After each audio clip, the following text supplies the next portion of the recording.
Join us as we unravel 5 amazing maritime mysteries. But before we begin, keep a lookout for a hidden Easter egg in today's video. Comment below where you found it. Now let's set sail into these mysteries. Number 1. The USS Akron. The USS Akron was a revolutionary rigid airship launched in 1931, representing the US Navy's ambition to dominate the skies.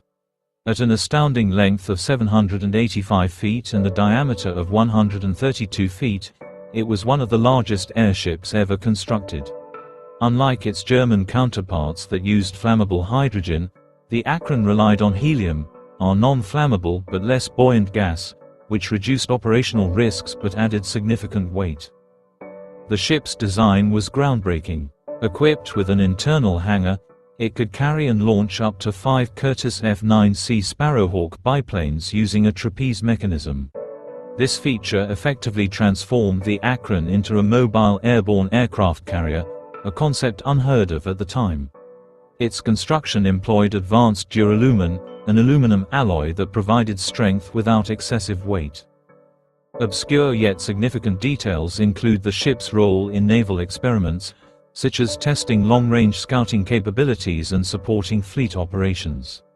However, its operational career was marred by mechanical issues and the crew's inexperience with managing such a colossal and unconventional craft. The Akron also struggled with structural limitations due to its sheer size and the challenges posed by helium, which was costly and scarce at the time. The tragedy of the Akron began on April 3, 1933. Caught in a violent storm off the New Jersey coast, the airship was subjected to severe turbulence. It descended rapidly, and structural failure led to its catastrophic crash into the Atlantic Ocean. Of the 76 crew and passengers on board, only 3 survived, making it one of the deadliest airship disasters in history. Theories. 1. Pilot error and inexperience. Critics point to the crew's relative inexperience with the complexities of operating a rigid airship in adverse conditions, suggesting mismanagement of ballast and altitude during the storm. 2. Helium weight challenges. The less buoyant helium required stricter weight management, which may have left the Akron more vulnerable to turbulent weather. 3. Structural weaknesses. The duralumin framework was lightweight but potentially too fragile for the demands of severe weather. Some experts argue that fatigue in key structural joints could have contributed to its collapse. 4. Inadequate weather forecasting. The limited meteorological tools of the time may have underestimated the severity of the storm, leading the Akron into conditions it was not designed to withstand. Legacy. The Akron disaster dealt a severe blow to the US Navy's airship program, compounded by the subsequent loss of its sister ship, the USS Monitor. These tragedies effectively ended the era of rigid airships in the US military. However, the Akron remains a testament to human ingenuity and ambition, serving as a case study in balancing technological innovation with safety and practicality. Number 2. The Santa Clara. The Santa Clara was a British-built cargo steamer launched in 1913. At 338 feet in length and with a tonnage of 3,800, it served as a vital lifeline for transporting goods between Europe and South America. Its design emphasized efficiency and reliability, with a robust steel hull and state-of-the-art machinery for the time. Less widely known is the Santa Clara's role in covert operations during World War I. While ostensibly a merchant ship, records indicate that it occasionally carried military equipment disguised as civilian cargo. This dual role made it a prime target for German U-boats patrolling the Atlantic. One particularly obscure incident occurred in 1915 when the Santa Clara narrowly escaped an encounter with a U-boat near the Canary Islands. The crew used an innovative tactic of releasing oil barrels into the water to create a slick that disoriented the submarine's periscope. This clever maneuver allowed the ship to evade destruction, an episode often overlooked in naval histories. Theories. 1. Targeted by U-boats. The ship's dual role may have made it a deliberate target for German forces, as it carried valuable wartime supplies. 2. Sabotage suspicions. Some suggest that spies within Allied ports could have provided intelligence about the Santa Clara's movements. 3. Structural fatigue. Constant wartime use and exposure to harsh conditions may have weakened its hull, contributing to its eventual decommissioning. 4. Decoy operations. The Santa Clara might have been part of deliberate Allied efforts to draw U-boat attention away from more critical convoys. Legacy. The Santa Clara is remembered as one of the many merchant ships that braved the dangers of the Atlantic to keep supply lines open during the war. Its encounters with U-boats and survival against the odds highlight the courage and resourcefulness of merchant mariners during wartime. Number 3. The El Faro. Launched in 1975, the El Faro was a roll-on, roll-off cargo ship measuring 790 feet and operated by Maritime.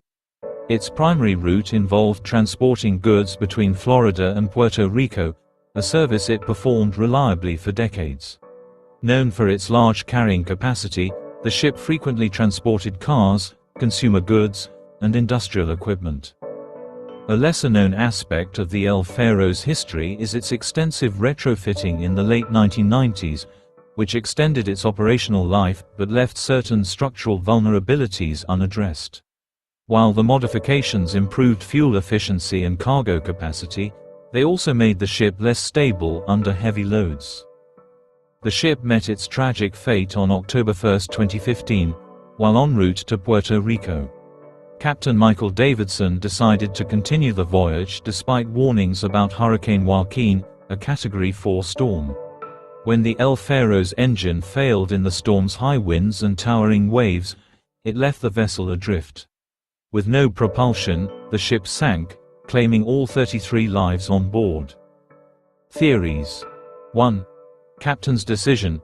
Critics argue that Captain Davidson's refusal to divert the ship away from the hurricane was a critical error. 2. Mechanical failures. The ship's aging propulsion system and unaddressed maintenance issues may have contributed to its inability to navigate through the storm. 3. Corporate pressures. Some allege that Maritime prioritized timeliness over safety, discouraging captains from deviating from schedules. 4.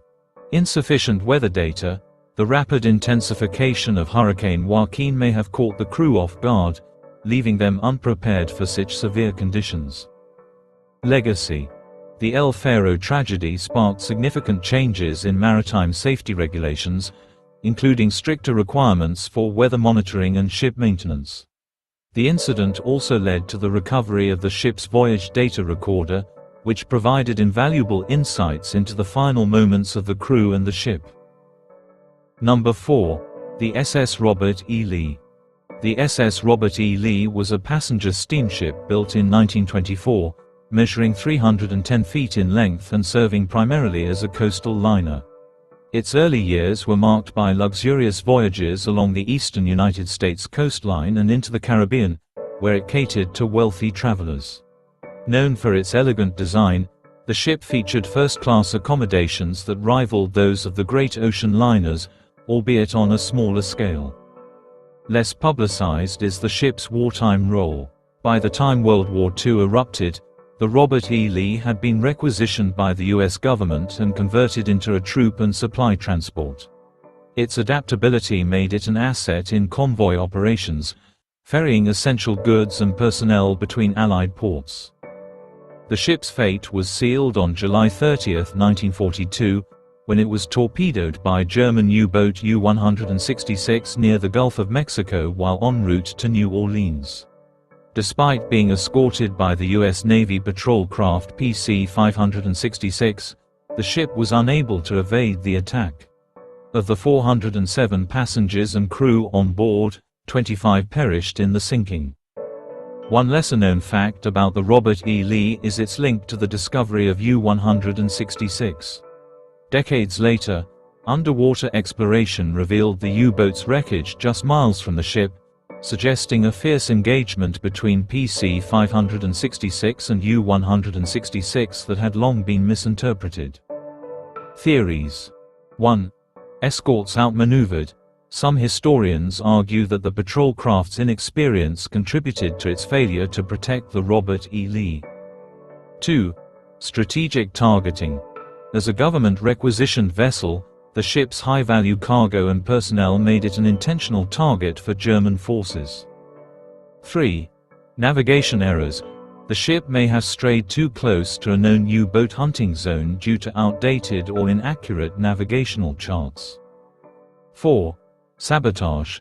While largely dismissed, some conspiracy theories suggest sabotage from within the Allied ranks, given the ship's critical wartime role. Legacy. The SS Robert E. Lee is remembered as a symbol of the vulnerability of Allied shipping during World War II. Its sinking highlighted the dangers of U-boat patrols in the Gulf of Mexico, prompting more robust convoy strategies. The discovery of U-166 also shed light on the ship's final moments, cementing its place in naval history. Number 5. The USS Monitor. The USS Monitor, an ironclad warship, was launched in 1862 during the American Civil War as part of a revolutionary naval design. Built in just 100 days, the ship introduced a flat, armored deck with a rotating turret, a feature that transformed naval warfare. At only 179 feet long, it was dwarfed by traditional wooden warships but was heavily armored with 1-inch iron plating, making it impervious to most contemporary artillery. A lesser-known aspect of the Monitor is its nickname, the cheese box on a raft, a moniker derived from its unorthodox design. The ship's low profile and minimal freeboard made it difficult to target, though it also rendered it vulnerable to rough seas. The Monitor is most famous for its engagement with the Confederate ironclad CSS Virginia during the Battle of Hampton Roads on March 9, 1862. The clash marked the first ever duel between ironclad warships and ended in a stalemate, forever changing naval engineering and strategy. The ship met its end on December 31, 1862, while being towed off the coast of North Carolina. A sudden storm overwhelmed the vessel, and its poor seaworthiness in open waters led to its sinking. Of the 63 crew members on board, 16 perished. Theories. 1. Design limitations. The Monitor was designed for riverine and coastal combat, not the open ocean. Its low freeboard made it susceptible to swamping in rough seas. 2. Structural fatigue. Continuous use during the war may have weakened its joints and plating, contributing to its inability to withstand the storm. 3. Poor weather forecasting. The crew likely underestimated the severity of the storm due to rudimentary meteorological tools. 4. Towing mishap. Some suggest that the towing mechanism may have failed, leaving the ship exposed to the full force of the storm. Legacy. The USS Monitor left an indelible mark on naval history. Its innovative design paved the way for modern warships, and its legacy is preserved through the Monitor National Marine Sanctuary in North Carolina. The recovery of its turret in 2002 provided valuable artifacts, including personal items from the crew, bringing its story to life for future generations. Conclusion. The stories of these remarkable vessels, the USS Akron, Santa Clara, Faro, SS Robert E. Lee, and USS Monitor, remind us of the complexities and challenges faced at sea. Each ship carries its own legacy, shaped by its design, purpose, and the events that led to its end. They are not just maritime tales but pivotal moments that have influenced naval history, innovation, and even our understanding of the perils of the ocean. Thank you for joining us on this deep dive into these fascinating maritime mysteries. If you enjoyed this exploration, please consider liking the video and subscribing to the channel for more intriguing stories from the world of the sea.